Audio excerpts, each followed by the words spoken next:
دكتور، انت كنت عايزني في ايه؟ في حد، باباكي ومامتك فعل فاعل، في حد هو اللي قتلهم. الحادثة كانت مدبرة. ايه؟ انت بتقول ايه؟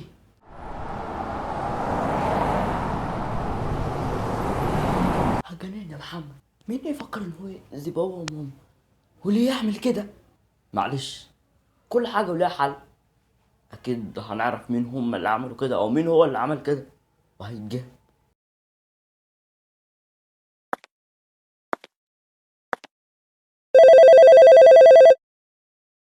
الو.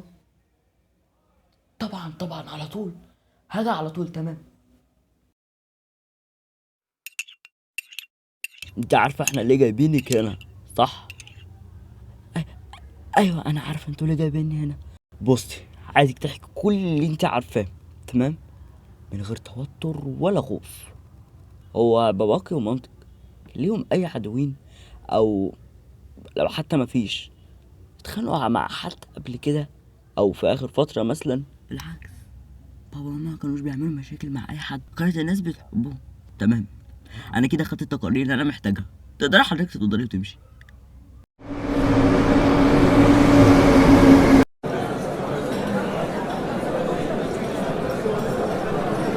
رغم ان عدى شهر على موت ابوكي وامك، بس ما كنتش متوقع انك هتيجي النهارده. اللي قاعده في البيت بتخنوني اكتر وبتفكرني بيهم اكتر. تكون موجوده في كل حته في البيت. ذكريات، الحاجات دي مش بتتنسي بالسهل.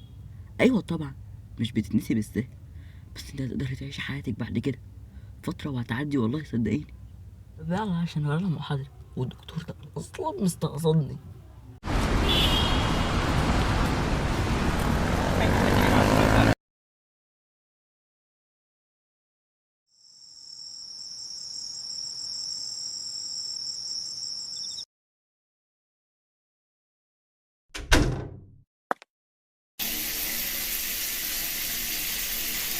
اللي اتولدت فيه وتربيت فيه.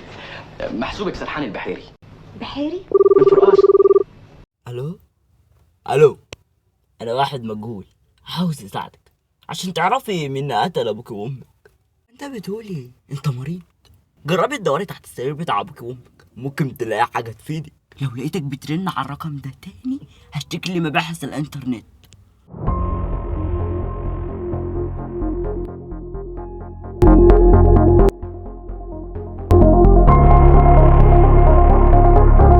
طلع كلامه صح.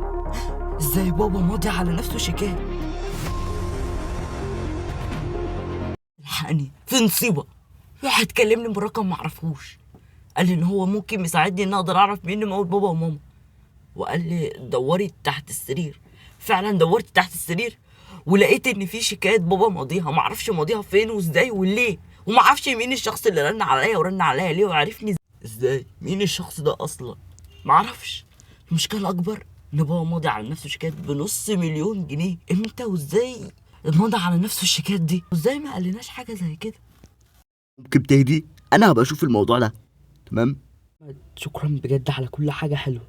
على ايه بس؟ يلا تصبحي على خير. وفي عبد العزيز، هو مش ده راجل اعمال؟ لما نشوف حكايتك ايه انت كمان.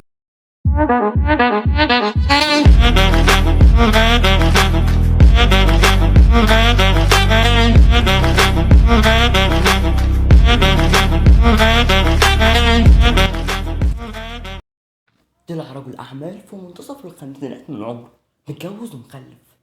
بنته ليها اول سنه جامعه السنه دي.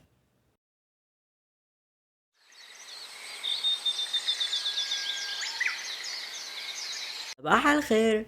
صباح الخير. ايه، هتروح الجامعه النهارده ولا لا؟ لا مش هقدر اروح النهارده. امبارح كنت مطبقه وتعبانه، والنهارده عندي مشوار فمش هقدر اروح خالص. تمام، ابقي طمنيني عليك. تمام.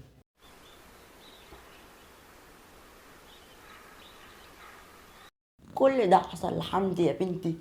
ده انا هو كنا اصحاب قوي، ولا هيرتاح لي بالي. خلينا اعرف مين عمل كده في بابا وماما.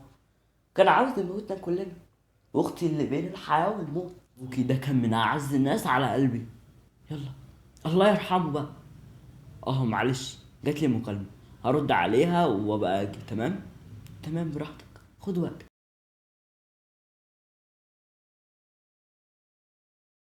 بقول لحضرتك ايه، هو فين مكان الحمام؟ طب تمام شكرا. بقول لك ايه، البنت دي كمان اصلا شاكه فيا. اتصرف واعمل اي حاجه، مش عايز اي حد يعرف اي حاجه.